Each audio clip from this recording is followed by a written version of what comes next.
ہمارے solar system میں 8 planets موجود ہیں اور ہر پلینٹ ہی اپنی مثال آپ ہے۔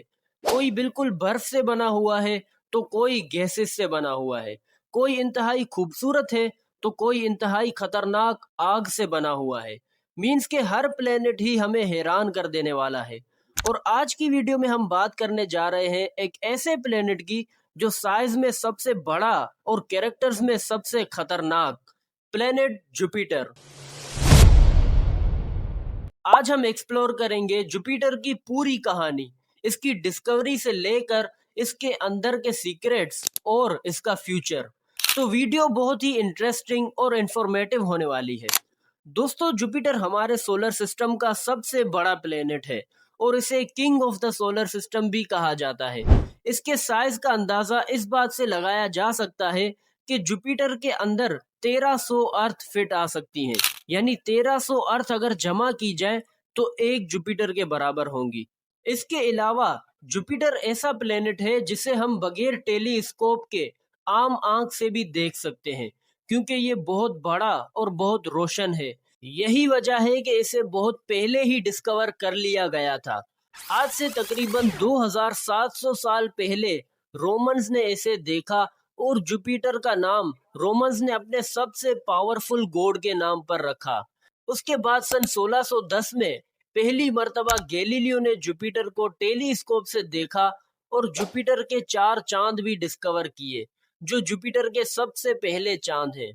ان مونز کو گیلیلیو نے آئیو، یوروپا، گینیمیڈ اور کیلسٹو کا نام دیا، اور آج 2025 تک جوپیٹر کے 97 مونز ڈسکور ہو چکے ہیں، جن کے بارے میں آپ کو پھر کسی ویڈیو میں بتاؤں گا۔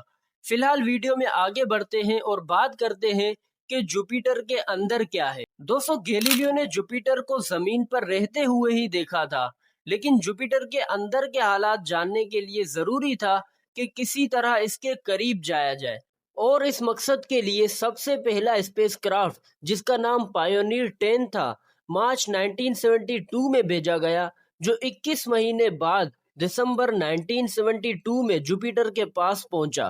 اس اسپیس کرافٹ نے ہی سب سے پہلے جوپیٹر کی باہر سے پکچرز بھیجی، اور اس مشن سے ہمیں جوپیٹر کے سائز کے بارے میں بھی پتہ چلا۔ اس کے علاوہ یہ پتہ چلا کہ جوپیٹر کے پاس بہت خطرناک ریڈیشنز موجود ہیں، جن سے اس اسپیس کرافٹ کے سینسر بھی ڈیمیج ہو گئے تھے۔ اس مشن کے بعد کئی اور اسپیس کرافٹ بھی بھیجے گئے، جو جوپیٹر کے باہر رہتے ہوئے ہی انفارمیشن سینڈ کرتے رہے، لیکن اب ضرورت تھی جوپیٹر کے اندر جانے کی۔ اب سائنٹسٹ نے گیلیلیو آربیٹر پر کام کرنا شروع کیا، جسے 1989 میں لانچ کیا گیا۔ یہ اسپیس کرافٹ 6 سال بعد دسمبر 1995 میں وہاں پہنچا۔ یہ وہ پہلا پروب تھا جو جوپیٹر کے اندر داخل ہونے میں کامیاب ہو گیا اور حیران کن معلومات بھیجی۔ اس مشن سے ہمیں پتہ چلا کہ جوپیٹر پر کوئی زمین ہی موجود نہیں، بلکہ وہ پورا کا پورا گیسز سے بنا ہوا ہے، یعنی اگر ہم جوپیٹر پر لینڈ کرنا چاہیں تو کبھی نہیں کر سکتے۔ اس کے علاوہ وہاں کا ٹیمپریچر اور پریشر اتنا ہائی تھا کہ گیلیلیو پروب کو اپنی قربانی دینا پڑی، اور صرف 57 منٹ اندر جانے کے بعد یہ پروب کرش ہو گیا۔ کرش ہونے سے پہلے اس نے جو ٹیمپریچر ڈیٹیکٹ کیا وہ 420 ڈگری سینٹی گریڈ تھا۔ اس کے بعد سن 2016 میں جونو مشن بھیجا گیا، جس نے جوپیٹر کے خطرناک حقائق سے پردہ اٹھایا۔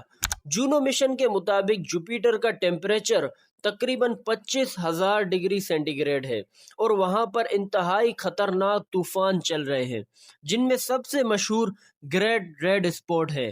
یہ طوفان بہت بڑا ہے، جو تقریباً 3 زمینوں کے برابر ہے اور 500 کلومیٹر گہرا ہے۔ وہاں پر ہوائیں 550 کلومیٹر پر آور کی سپیڈ سے چلتی رہتی ہیں، جو ارتھ کے کسی خطرناک طوفان سے بھی کہیں زیادہ ہیں۔ اس کے علاوہ وہاں پر امونیا اور میتھین جیسی خطرناک زہریلی گیسز بھی موجود ہیں۔ جوپیٹر کی ریڈیشنز اتنی خطرناک ہیں کہ مضبوط سے مضبوط اسپیس کرافٹ بھی منٹوں میں تباہ ہو جائے۔ یہی وجہ ہے کہ جب بھی کوئی اسپیس کرافٹ بھیجا جاتا ہے تو اس پر ایک پروٹیکٹیو شیلڈ لگائی جاتی ہے، ان ریڈیشن سے بچانے کے لیے، تاکہ زیادہ سے زیادہ انفارمیشن لی جا سکے۔ دوستو، جوپیٹر واقعی خود میں بہت خطرناک ہے، لیکن وہیں یہ ہماری زمین کو بہت بڑی بڑی تباہی سے بچاتا بھی ہے۔ جی ہاں دوستو، جب کوئی ایسٹرائڈ زمین کی طرف آنے لگتا ہے تو جوپیٹر اسے اپنی اسٹرانگ گریوٹی کی وجہ سے اپنی طرف کھینچ لیتا ہے اور زمین کو پروٹیکٹ کرتا ہے۔ جوپیٹر کے بارے میں آپ کی کیا رائے ہے؟ کمنٹ سیکشن میں لازمی بتائیں۔ ویڈیو کو لائک اور چینل کو سبسکرائب بھی کر لیجئے۔ ملتے ہیں نیکسٹ ویڈیو میں۔ اللہ حافظ۔